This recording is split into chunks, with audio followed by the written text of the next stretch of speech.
అది యెరూషలేము చరిత్రలో ఎన్నడూ చూడని గొప్ప పండుగ రోజు. దావీదు మహారాజు కన్న కల అతని కుమారుడైన సొలొమోను రాజు ద్వారా సాకారమయింది. మోరియా పర్వతం మీద బంగారంతో పొదిగిన అద్భుతమైన దేవాలయం నిలిచి ఉంది. ఇశ్రాయేలీయులందరూ ఆ ఆవరణలో కిక్కిరిసి ఉన్నారు.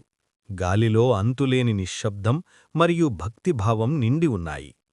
యాజకులు దేవుని నిబంధన మందసాన్ని మోసుకొంటూ అతి పరిశుద్ధ స్థలంలోకి ప్రవేశించి కెరూబుల రెక్కల క్రింద దానిని ఉంచారు. వారు బయటకు రాగానే బయట ఉన్న 120 మంది యాజకులు బూరలు ఊదడం ప్రారంభించారు. వారితో పాటు లేవీయ గాయకులు తాళములతోనూ సితారలతోనూ ఏకస్వరంతో దేవుణ్ణి స్తుతించడం మొదలుపెట్టారు. యెహోవా దయాళుడు, ఆయన కృప నిరంతరముండును అని వారు పాడుతుండగా ఆ శబ్దం ఆకాశాన్ని తాకింది. అప్పుడు సొలొమోను రాజు ప్రజలందరి ఎదుట మోకాళ్ళూని ఆకాశంవైపు చేతులు చాపి దేవుణ్ణి ప్రార్థించడం ముగించాడు. అప్పుడే ఆ అద్భుతం జరిగింది.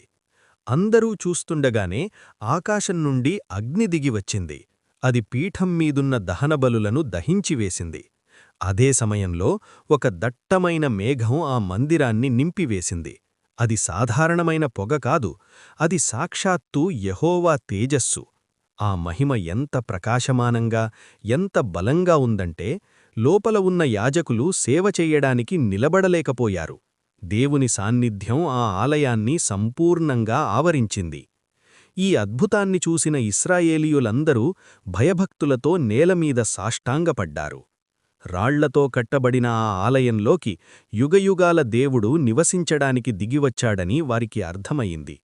వారందరూ ఏకకంఠంతో నిజముగా దేవుడు మంచివాడు, ఆయన కృప శాశ్వతకాలముండును అని ఆరాధించారు. ఆ రోజు దేవుని మహిమతో నిండిన ఆ ఆలయం దేవుడు మనుష్యుల మధ్య నివసించడానికి ఇష్టపడతాడన్నదానికి ఒక గొప్ప సాక్ష్యంగా నిలిచింది. దేవుడు ఆ మందిరంలోనే కాదు, నేడు మన హృదయాలలో కూడా నివసిస్తాడు అని మీరు నమ్మితే ఆమేన్ అని టైప్ చేసి ప్రభువా నాలో నివసించండి అని ప్రకటించండి.